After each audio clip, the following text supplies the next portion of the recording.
राधे राधे। प्रणाम।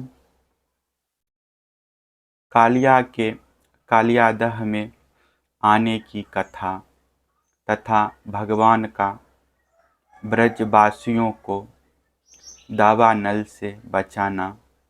राजा परीक्षित ने पूछा, भगवान, कालिया नाग ने नागों के निवास स्थान रमकनक द्वीप को क्यों छोड़ा था और उस अकेले ने ही गरुड़ जी का कौन सा अपराध किया था।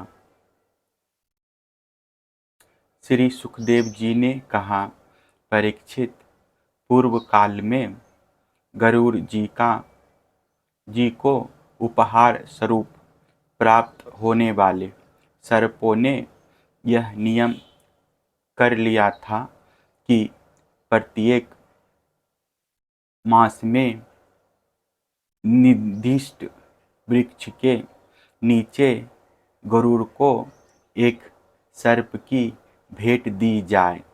इस नियम के अनुसार प्रत्येक अमावस्या को सारे सर्प अपनी रक्षा के लिए महात्मा गरुड़ जी को अपना अपना भाग देते रहते थे। उन सर्पों में करदू का पुत्र कालियानाग अपने विष और बल के घमंड से मतवाला हो रहा था। उसने गरुड़ का तिरस्कार करके स्वयं तो बलि देना दूर रहा, दूसरे सांप जो गरुड़ को बलि देते उसे भी खा लेता। परीक्षित, यह सुनकर भगवान के प्यारे पार्षद शक्तिशाली गरुड़ को बड़ा क्रोध आया। इसलिए उन्होंने कालियानाग को मार डालने के विचार से बड़े वेग से उस पर आक्रमण किया। विषधर कालियानाग ने जब देखा कि गरुड़ बड़े वेग से मुझ पर आक्रमण करने आ रहे हैं, तब वह अपने 101 फन फैलाकर उसने के लिए उन पर टूट पड़ा। उसके पास शस्त्र थे, केवल दांत, इसलिए उसने दांतों से गरुड़ को डस लिया। उस समय वह अपनी भयावनी जीभें लपलपा रहा था।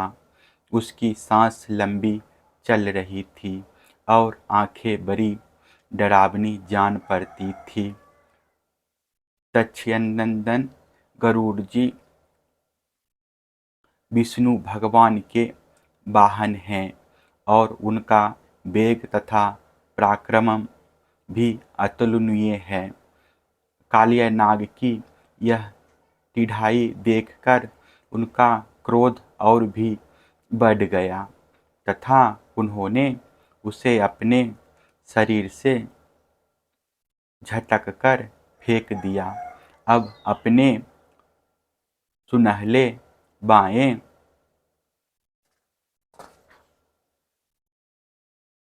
पंख से कालियानाग पर बड़े जोर से प्रहार किया। उनके पंख की चोट से कालियानाग घायल हो गया। वह घबराकर वहां से भागा और यमुना जी के इस कुंड में चला आया।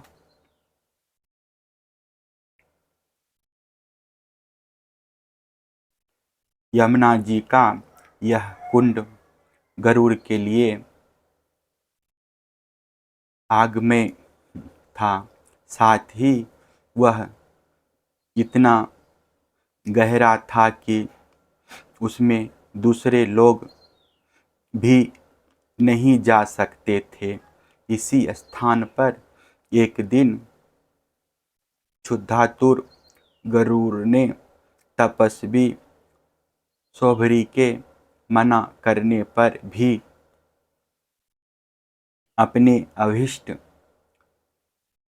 भक्ष मस्तिष्क को बलपूर्वक पकड़कर खा लिया। अपने मुखिया मत्स्यराज के मारे जाने के कारण मछलियों को बड़ा कष्ट हुआ। वे अत्यंत दीन और व्याकुल हो गई।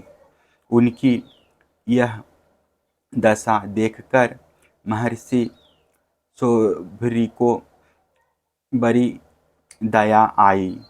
उन्होंने उस कुंड में रहने वाले सब जीवों की भलाई के लिए गरुड़ को यह श्राप दे दिया, यदि गरुड़ फिर कभी इस कुंड में घुसकर मछलियों को खाएंगे तो उसी क्षण प्राणों से हाथ धो बैठेंगे।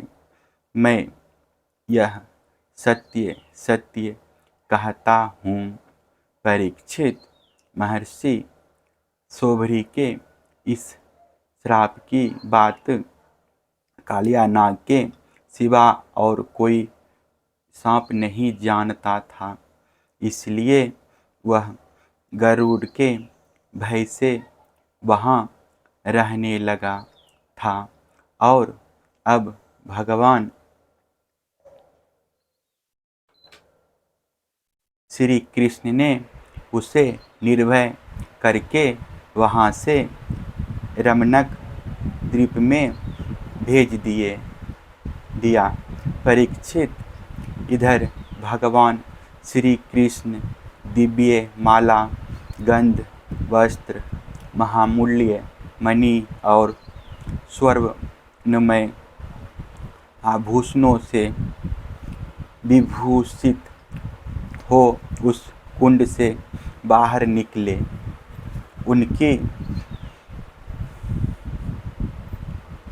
उनको देखकर सब के सब ब्रजवासी इस प्रकार उठ खड़े हुए जैसे प्राणों को पाकर इंद्रियां सचेत हो जाती है।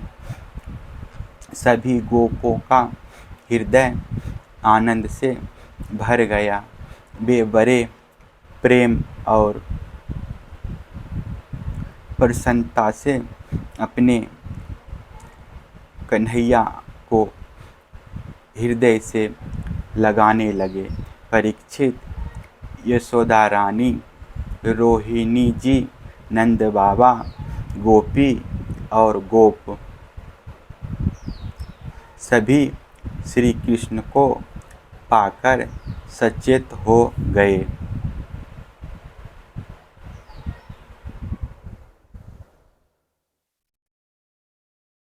फिर दूसरा भाग लेकर आएंगे।